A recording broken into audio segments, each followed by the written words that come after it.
हर वर्ष की भांति इस बार भी सर्वधर्म डेरा बंदा नवाज सहारनपुर में सालाना उर्स व 58वें शाही भंडारे का आयोजन 23 मार्च 2025 दिन रविवार को होने जा रहा है। इस संदर्भ में मीडिया से बात करते हुए डेरा प्रमुख बड़े सरकार जी ने बताया कि कार्यक्रम का शुभारंभ शाम 4 बजे शाही चादर के साथ किया जाएगा। शाम 7 बजे विशाल लंगर तथा इसके उपरांत रात्रि 9 बजे रूहानी सत्संग व कव्वालियों का आयोजन होगा। रात्रि 3 बजे संतों द्वारा राष्ट्रहित के लिए सामूहिक रूप से दुआ की जाएगी। हर वर्ष की भांति इस बार भी सर्वधर्म डेरा बंदा नवाज सहारनपुर में 58वें शाही भंडारे और सालाना उर्स का आयोजन होने जा रहा है। गौरतलब है कि यह विशाल धार्मिक कार्यक्रम 23 मार्च 2025 दिन रविवार को आयोजित होगा।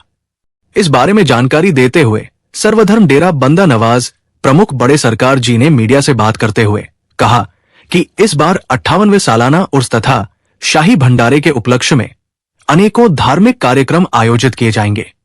उन्होंने बताया कि वर्तमान समय में सर्वधर्म डेरा बंदा नवाज उत्तरी भारत में सबसे अधिक श्रद्धा का केंद्र बन गया है।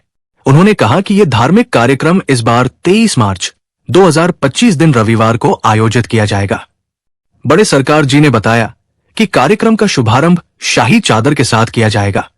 रविवार शाम 4 बजे शाही चादर पेश की जाएगी तथा इसके उपरांत वैष्णव भंडारे का आयोजन किया जाएगा।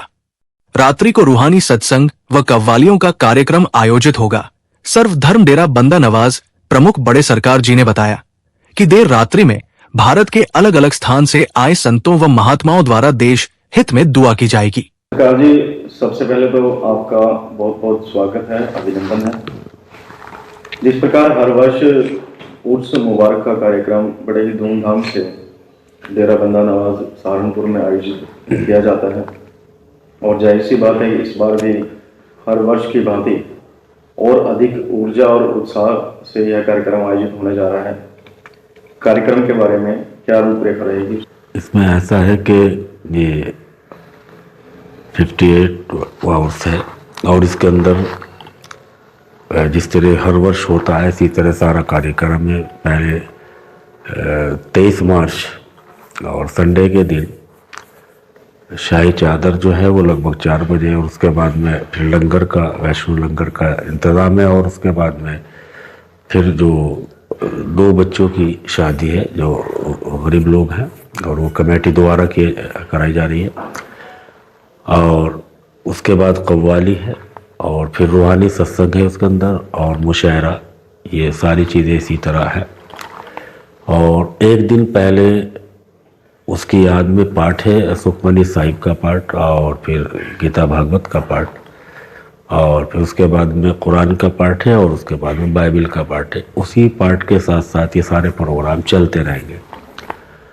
और सबसे बड़ी बात यह है कि इसके अंदर जो मेन चीज़ मैं बताता हूँ कि जो हिंदू मुस्लिम सिख ईसाई की जो पहचान है वो बड़े अच्छा हिसाब से यहाँ मिलती है। और क्योंकि एक ही छत के नीचे गीता भागवत का पाठ, बाइबल का पाठ और कुरान का पाठ और सुखमनी साहिब का पाठ होने से तो वो जो हिंदू मुस्लिम एकता की एक हम मिसाल है तो वो प्रैक्टिकल में भी देखने को मिलती है।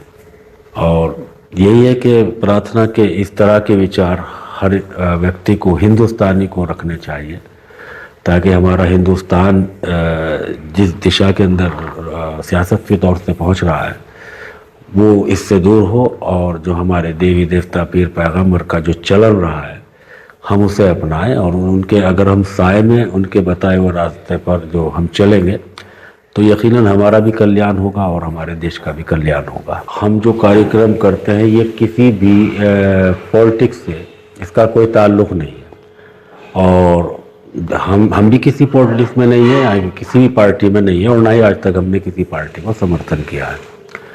इसी तरह क्योंकि हमारा समर्थन एक ही जगह है, वह है देवी देवता पीर पैगम्बरों के चरणों में।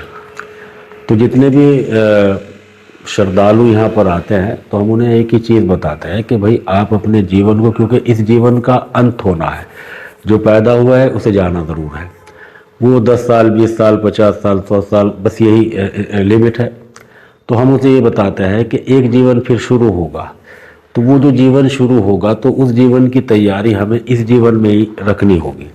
और वो हम जब ही रख सकते हैं कि जब हम अपने देवी देवता पीर पैगम्बरों के जो उनके बताए हुए हैं तो उस मार्ग पर चलेंगे तो फिर यकीनन तो वो आज जो भी ये प्रोग्राम हम करते हैं तो उन लोगों को इस चीज़ का मालूम है कि आज तक हमने ये लिखा कि आप फला पार्टी को वोट दो या फला पार्टी को वोट दो, तो वो इसलिए आज से क्लियर हो गया है। तो उन्होंने इस चीज़ को सोच लिया है कि बस सिर्फ और सिर्फ एक ही बात होती है और वो होती है कि गुरु बिना ज्ञान नहीं और गुरु बिना गति नहीं है। तो जो भी थोड़ा बहुत ज्ञान है गुरुओं के चरणों में बैठकर, क्योंकि देखिए आप अंदर जो है दरगाह बनी हुई है, मस्जिद बनी हुई है, उसके बाद में मंदिर भी अंदर बना हुआ है। तो जैसे आरती भी होती है तो मतलब जो है नमाज भी होती है और एक ही छत के नीचे नमाज भी हो रही है और गीता भागवत का पाठ भी हो रहा है। तो वो एक अपने में एक मिसाल है। तो उन लोगों को ये चीज़ समझ में आ गई तो वो हर साल इससे बढ़कर है और उन लोगों को भी बताता है कि भाई आप चलिएगा, आकर देखिएगा कि इंसानियत का पाठ अगर पढ़ाया जा रहा है तो किस तरह पढ़ाया जा रहा है। और तो वो उस पाठ को पढ़ने के लिए भी और अपने रिश्तेदारों में भी, अपने जो उनके यार दोस्त हैं उनको ज़्यादा से ज़्यादा लेकर आते हैं। तो इस लिहाज से आप लोगों की सबकी मेहनत जो है वो रंग लाती है और इसी लिहाज से हर साल जो है इस उर्स के अंदर 4 चांद लगते हैं। देखिए हम जितनी भी ये दुनिया है, मनुष्य जितने भी है, तो जो नौजवान तबका है तो उसे ये ज़रूर समझ लेना चाहिए कि हमारे साथ कोई खिलवाड़ तो नहीं हो रहा है, कि हम एक ही माता पिता की औलाद है। देखिए जो भी चीज़ इस दुनिया के अंदर है, अब रहा मसला पूजा का या उसका, तो ये तरीक़े हैं। तो किसी ने कुछ तरीक़ा अपनाया, किसी ने कुछ तरीक़ा अपनाया, किसी ने कुछ तरीक़ा अपनाया, लेकिन तरीक़ा मरने का भी एक ही है और फिर हिसाब किताब का भी, नर्क और स्वर्ग, जन्नत और दोज़ख ये नाम है। और हमारे देश के अंदर जितनी भी श्रद्धा देवी देवता पीर पैगंबरों से रखी गई है, तो हिंदुस्तान का एक बहुत बहुत बहुत बड़ा नाम है पूरी दुनिया के अंदर। आप किसी भी जगह पर अगर जाए तो वो कोई एक धर्म के मिलेंगे, कोई किसी चीज़ के, लेकिन हमारे यहाँ से हर धर्म का इंसान मिलेगा। तो जो युवा पीढ़ी है तो उसे ये समझना चाहिए कि हम एक ही माता पिता की औलाद हैं और एक ही खून है। रहा मसला इस चीज़ का कि हमें पॉलिटिक्स के अंदर उनका शिकार नहीं होना चाहिए, बल्कि हमें समझना चाहिए कि अगर कोई भूखा है तो उसका मज़हब ना हिंदू है ना मुसलमान है, तो उसका मज़हब है रोटी। उसे रोटी कोई भी दे देगा तो उसकी भूख मिट जाएगी। तो समझ में आता है हमारे कि मतलब हमारे जो मज़हब है वो इंसानियत है। तो अगर इंसानियत की बात करें तो बात यह है कि कोई भूखा हो या प्यासा हो तो हमें उसका मज़हब नहीं, बल्कि हमें उसके जो भी हमारे से खिदमत हो सके। अगर वो भूखा है तो हमें उसको रोटी का उसका इंतज़ाम करना चाहिए, अगर वो प्यासा है तो उसका हमें पानी का इंतज़ाम करना चाहिए। तो उसका मज़हब उस वक्त पे रोटी और वो है, तो ना कि सियासत। तो जो सियासत के अंदर आज हमारे देश के अंदर कुछ जगहों पे सुनने को मिलता है मीडिया के माध्यम से ही कि जो हिंदू मुस्लिम ज़्यादा हो गया है, तो मेरी पूरे देश से हाथ जोड़कर यही विनती है कि हमें एक डोर के हम हैं और एक ही माता पिता की औलाद हैं। तो हमें अपना जो भाईचारा है उसे कायम दायम रखना चाहिए। और हमें, अगर हम मोहम्मद साहब को मानते हैं तो हमें भगवान श्री राम को भी मानना चाहिए और हमें शंकर जी की भी इज़्ज़त करनी चाहिए, तमाम गुरु नानक जी की भी इज़्ज़त करनी चाहिए, क्योंकि ये पूजनीय, ये परमात्मा की तरफ से इनको ओहदे मिले, हमारी तरफ से नहीं मिले। तो ये अलग अलग समुदाय के लोगों की बात है, लेकिन हम एक ही समुदाय को मानते हैं, वो समुदाय है इंसानियत।